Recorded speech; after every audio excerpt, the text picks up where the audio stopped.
आजचं स्पेशल आहे पनीर टिक्का मसाला. होममेड पनीर टिक्का मसाला. घरीच पनीरची भाजी मस्त बनवायची, हॉटेलपेक्षाही मस्त. मी घेतलं आहे पाव किलो पनीर आणि त्याचे असे क्यूब्स करून कापून घेतलं.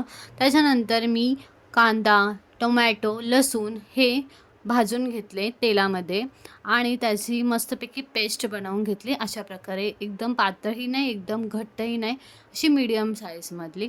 त्याच्यानंतर मी तेल घेतलं. तेलामध्ये मी पनीर टाकून ते शॅलो फ्राय करून घेतले. त्याच्याने क्रंच क्रंच नाही बोलताना पण सॉफ्ट मस्त होतात.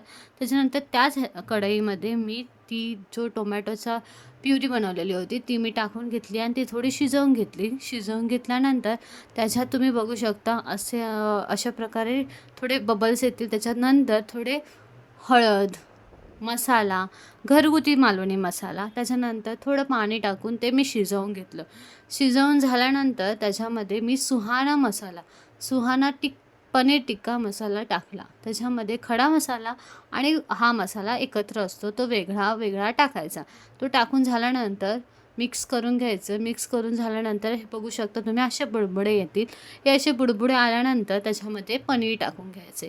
जे आपण शॅलो फ्राय करून घेतलेले ते पनीर टाकल्यानंतर मस्तपैकी एक कड काढून घ्यायचा आणि थिक बॅटर पाहिजे असेल तर तुम्ही थिक करू शकता, नाहीतर नॉर्मल पण करू शकता. मग मी कोथिंबीर टाकली, झालं रेडी. हाय.